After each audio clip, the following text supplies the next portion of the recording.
CM Yogi Adityanath के आज के दौरे से संबंधित आखिरी चरण के लिए प्रचार अभियान तेज होता जा रहा है और सीएम योगी आदित्यनाथ की आज धुआंधार रैलियां होनी हैं। सीएम योगी आदित्यनाथ के रैलियों से संबंधित बड़ी जानकारी। कई लोकसभा क्षेत्रों में सीएम योगी आदित्यनाथ की आज जनसभाएं हैं। घोसी, बलिया, रॉबर्ट्सगंज में चुनावी प्रचार को धार देंगे सीएम योगी।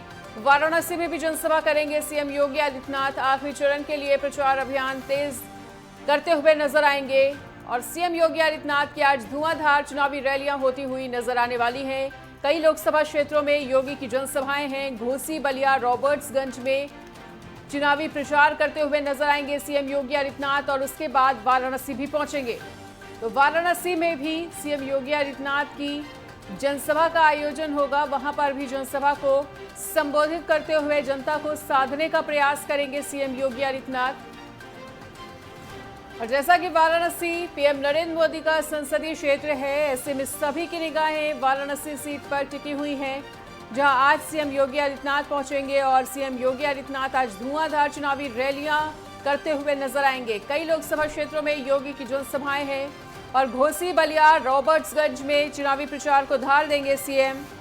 वहीं वाराणसी में भी जनसभा को संबोधित करेंगे सीएम योगी आदित्यनाथ। आखिरी चरण के लिए प्रचार अभियान लगातार तेज होता हुआ और प्रचार अभियान को धार देते हुए सीएम योगी आदित्यनाथ कई लोकसभा क्षेत्रों में जनसभा को संबोधित करेंगे। घोसी, बलिया, रॉबर्ट्सगंज में प्रचार करेंगे, भाजपा के लिए जन समर्थन जुटाएंगे और उसके बाद वाराणसी में भी जनसभा करेंगे सीएम योगी आदित्यनाथ।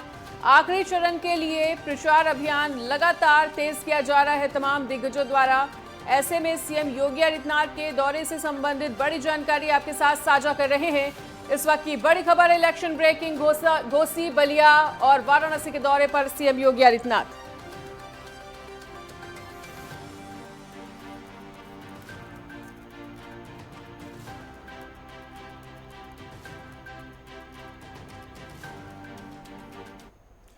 और इसी बीच हमारे साथ राम अवतार उपाध्याय जुड़ चुके हैं, उनका रुख करते हुए। तो राम अवतार, मऊ में भी आज सीएम योगी आदित्यनाथ जनसभा को संबोधित करते हुए वहां की जनता को साधने का प्रयास करते हुए नजर आने वाले हैं। उनके दौरे से संबंधित क्या कुछ जानकारी आपके पास? देखिए मनसा जी, मैं बता दूं, अब लोकसभा चुनाव 2024 का ये आखिरी चरण है जो 1 जून को मतदान होना है, जिसे लेकर के पूर्वांचल की पूरी सियासत गरमा चुकी है। और साथ ही आपको बता दूं कि मऊ जनपद के रानीपुर ब्लॉक में सीएम योगी का दौरा लगने जा रहा है और 10:30 बजे उनका उड़न खटोला नियमानुसार जो उनकी समय सारणी है ये दी गई है और 10:30 बजे ये उतर जाएगा। आपको मऊ की सियासत के बारे में जरा मनीषा जी मैं बता दूं कि आज जो ये मऊ है, मऊ में राजीव राय को समाजवादी पार्टी ने जहां उतारा है मैदान में, तो वही भारतीय जनता पार्टी से गठबंधन में ओम प्रकाश राजभर के पुत्र अरविंद राजभर मैदान में ताल ठोक रहे हैं। तो बालकृष्ण चौहान जो बसपा से उतरे हैं, कहीं ना कहीं ये समीकरण को बिगाड़ देंगे, कारण कि जो चौहान लोगों का ये इलाका है और यहाँ चौहान राजभर मऊ में निर्णायक भूमिका में होते हैं, तो वहीं भुइहार भी काफी मतदाता है। और साथ में आपको बता दूं कि वही मऊ है जो मुख्तार अंसारी यहाँ से विधायक रह चुके हैं और मुख्तार अंसारी का भी क्षेत्र है। तो कहीं ना कहीं जो मुस्लिम मतदाता हैं वो भी पूरी तरह से समाजवादी पार्टी पे जहां एमवाई फैक्टर काम कर रहा है, तो वहीं बालकृष्ण चौहान जो कि घोसी लोकसभा से जो बसपा के उम्मीदवार हैं, इन्होंने भी कहीं ना कहीं समीकरण को बिगाड़ने का प्रयास किया है। लेकिन आपको बता दो मनीषा जी कि यहाँ पर यशवंत सिंह की जो समय रहते वापसी हो गई है, यह कहीं ना कहीं पूरी तरह से जो क्षत्रिय समाज है उस पर काफी प्रभाव रहा है। पूर्वांचल की राजनीति में यशवंत सिंह का एक अलग दबदबा माना जाता है, जो आजमगढ़ और मऊ की राजनीति में यशवंत सिंह काफी अहम रोल अपनाते हैं। उन्होंने अपने पुत्र को निर्दलीय यहाँ से एमएलसी भी बना दिया है, या साबित कर दिया बना करके कि हमारा भी दबदबा पूर्वांचल के राजनीति में है। और पूर्वांचल की एक राजनीति में जसवंत सिंह का बड़ा चेहरा माना जाता है, जो पूरी तरह से भाजपा में वापसी के बाद मऊ में लगातार धुआंधार प्रचार कर रहे हैं। वही सुधाकर सिंह जो समाजवादी पार्टी के यहाँ विधायक हैं घोसी से, तो इन्होंने भी पूरी ताकत लगा दी है। अब तो फिलहाल 1 जून को ही पता चल पाएगा कि सियासी किस करवट बैठता है और यहाँ से क्या ओम प्रकाश राजभर के पुत्र जो अरविंद राजभर हैं उन्हें पता मिल पाती है या फिर राजीव राय की साइकिल दौड़ पाती है। जी मनीषा जी। ठीक है, हमारे साथ हमारे UP state head Raghavendra Pratap Singh भी जुड़ चुके हैं। उनका रुख करते हुए राघवेंद्र, घोसी, बलिया, रॉबर्ट्सगंज, वाराणसी, ये वो तमाम जिले जहां सीएम योगी आदित्यनाथ ताल ठोकते हुए और जनसभा करके जनता को साधते हुए नजर आएंगे। ऐसे में सीएम योगी आदित्यनाथ के दौरे के क्या कुछ मायने और इनमें से कौन सी सीट आपकी नजरों में सबसे ज्यादा हॉट सीट बनी हुई है, क्योंकि इस चरण में तमाम सियासी दिग्गजों की साख दांव पर और वाराणसी खुद पीएम नरेंद्र मोदी का संसदीय क्षेत्र है। मनीषा, अगर 7वें चरण की सीटों पर हमें ध्यान देना है तो उत्तर प्रदेश में भारतीय जनता पार्टी ने जिस तरह से गठबंधन की राजनीति की और जिस तरह से पूर्वांचल के वोट बैंकों को साधने का प्रयास किया, हम गाजीपुर की बात कर लें, घोसी की बात कर लें, मऊ की बात कर लें, वाराणसी की बात कर लें, रॉबर्ट्सगंज की बात करें, ये वो सीटें हैं जहाँ पे कुशवाहा, बिंद, राजभर, पटेल वोटों की संख्या ज़्यादा है, केवट वर्ग के वोटों की संख्या ज़्यादा है। और इसी को साधने के लिए अगर संजय निषाद की पार्टी से भारतीय जनता पार्टी ने गठबंधन किया तो वहीं सुभाषपा के ओपी राजभर से किया और अपना दल एस के अनुप्रिया पटेल की पार्टी से गठबंधन किया और ये जाति समीकरण को साधते हुए इन वोटों को साधने का प्रयास किया गया। एक बात जरूर इन सीटों पे मैं कहना चाहूँगा कि मुस्लिम मतदाताओं की संख्या भी बहुत ज़्यादा है और मुख्तार अंसारी की मौत के बाद ये पहला चुनाव है जिसमें घोसी, गाजीपुर समाहित है। ये मऊ का एरिया हम कर लें, वाराणसी का कुछ क्षेत्र ले लें या रॉबर्ट्सगंज का ले लें, चंदौली का ले लें और इसके अलावा खास करके बलिया तक का जो क्षेत्र है, बलिया, गाजीपुर, मऊ, यहाँ पे मुख्तार का दबदबा बहुत ज़्यादा रहता था। हालांकि मुख्तार अंसारी के मौत के बाद ये पहला चुनाव है, देखना होगा कि भारतीय जनता पार्टी कैसे पार पाती है। और कल के संबोधन में पीएम मोदी ने जिस तरह से संबोधन दिया कि आपको तय करना है कि आपको सम्मान चाहिए या माफिया की हनक चाहिए, आपको तय करना है, सम्मान से जीवन जीना है तो आप भारतीय जनता पार्टी के साथ आइए। और इन सीटों की अगर बात कर लें मनीषा, तो गाजीपुर और घोसी ये जो दो सीटें हैं, यहाँ पे हम बहुत ज़बरदस्त लड़ाई, टफ लड़ाई देखते हैं क्योंकि यहाँ पे मुस्लिम मतदाताओं की संख्या भी बहुत ज़्यादा है। बिल्कुल ठीक है राघवेंद्र, आपके पास लौटेंगे और एक बार फिर से राम अवतार का रुख करना चाहेंगे। राम अवतार, जैसा कि अब हमारे यूपी स्टेट हेड की तमाम बातों को आपने सुना है और उन्होंने साफ तौर पर कहा है कि कौन कौन सी हॉट सीट्स बनी हुई हैं और घोसी में किस हद तक का टफ मुकाबला देखने को मिल सकता है। ऐसे में तमाम सियासी दलों की तैयारियों को लेकर क्या कुछ कहना चाहेंगे और सियासी समीकरणों को साधने का सियासी दलों द्वारा किस तरह से प्रयास किया जा रहा है? मनीषा जी, मैं आपको बता दूं कि अभी हमारे पीछे ही देखिए जसवंत सिंह का काफिला गया है, मंच पर जा रहा है रानीपुर, जहां पे योगी आदित्यनाथ मंत्री आ रहे हैं। और आपको बता दूं कि मऊ एक ऐसी घोसी विधानसभा है जो कि आजमगढ़ से सटे यहाँ पे है और बलिया से भी सटा है, रसड़ा तक लगभग पहुंच जाता है मऊ का संसदीय क्षेत्र। आपको बता दूं कि मऊ की राजनीति में इस समय काफी कसमकस है और साथ में पूर्वांचल की जो राजनीति है वो कहीं ना कहीं मुख्तार अंसारी के काफी दबदबा रहा है और एमवाई फैक्टर समाजवादी का चल रही है वो कहीं ना कहीं पूरी तरह से प्रभावी भी दिख रहा है।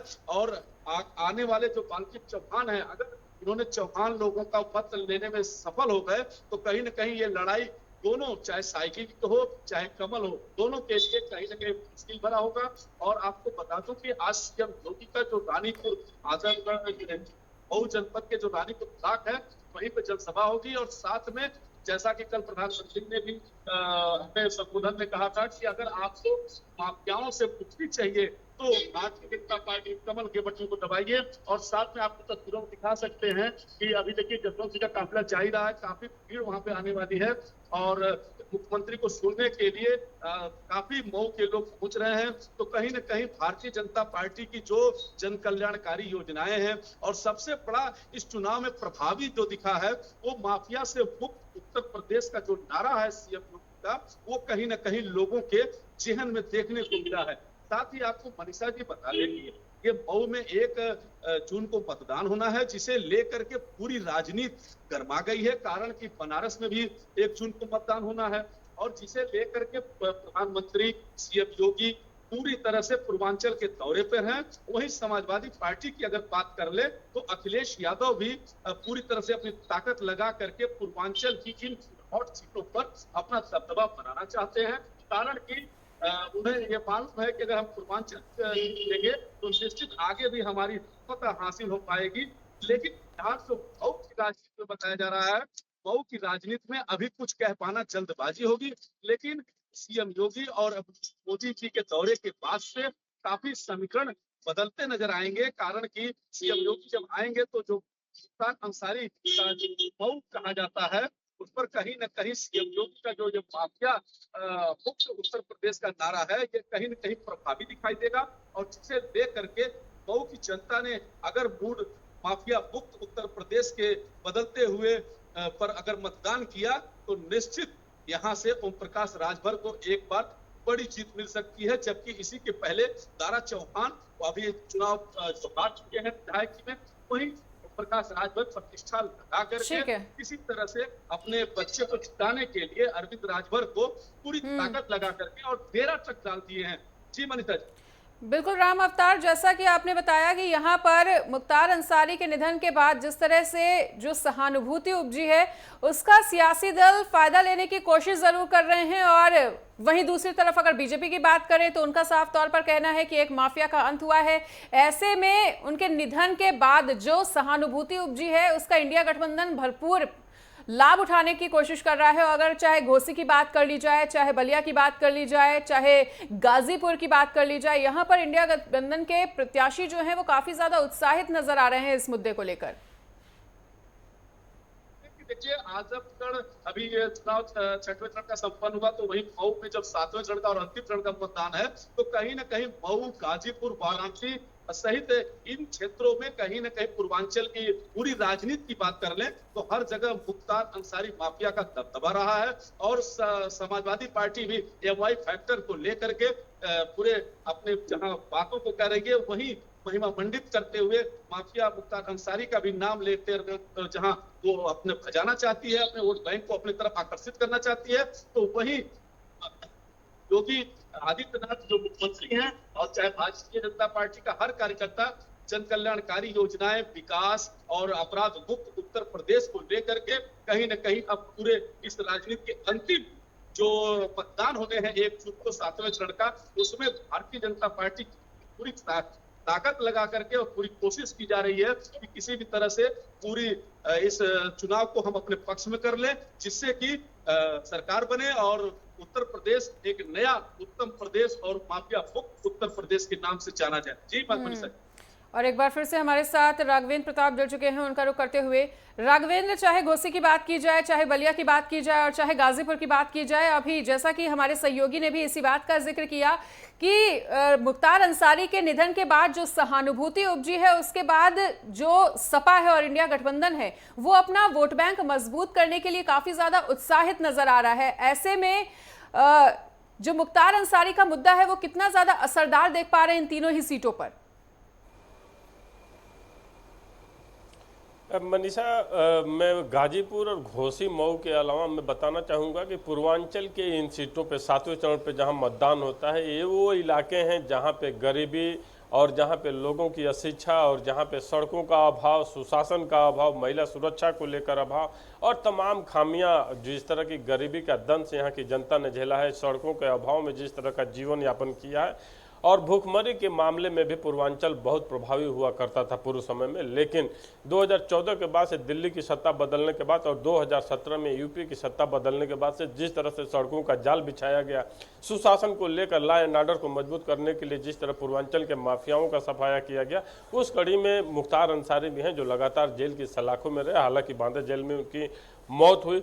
इसके अलावा महिला सुरक्षा को लेकर जिस तरह से काम किया गया, गरीबों को राशन बांटा गया, आयुष्मान कार्ड जिस तरह से दिए गए, आवास दिए गए, उज्ज्वला गैस कनेक्शन दिए गए, ये वो मुद्दे हैं जहां से वहां की जनता प्रभावित हुई और भारतीय जनता पार्टी को दोबारा सत्ता में भी लाई थी। अब बात कर लें माफियाओं को लेकर के, तो माफिया मुक्त प्रदेश का दावा भारतीय जनता पार्टी की तरफ से किया जाता है। और अगर वहीं हम इंडिया गठबंधन की बात कर लें तो मुख्तार अंसारी की बात को हम नकार नहीं सकते हैं कि गाजीपुर, घोसी, मऊ ये वो इलाके हैं जहां पे उनका खास वोट बैंक है और वो जीतने हराने की पोजीशन में उनका वोट बैंक रहता है। हालांकि Bharatiya Janata party law and order पे जिस तरह का काम किए, बार बार जनता को यही बताना चाहती है कि हम आपको सम्मान देंगे और अगर आपको माफिया की हनक चाहिए तो आप को तय कर लीजिए कि आपको आखिर करना क्या है। लेकिन रॉबिन हुड की जो एक तस्वीर मुख्तार अंसारी की थी और जिस तरह से उसने गरीबों में अपनी पैठ बनाई थी और गरीबों की जिस तरह से मदद करता था, अपने मुसलमान जात के अलावा भी अन्य जातियों में भी उसका दबदबा हो गया था। ये देखना होगा इस बार के चुनाव में, चूंकि मुख्तार अंसारी न है तो सिंपैथ जी। ठीक है, बिल्कुल। तो दोनों ही सहयोगियों का हमारे साथ जुड़ने के लिए बहुत बहुत शुक्रिया। तमाम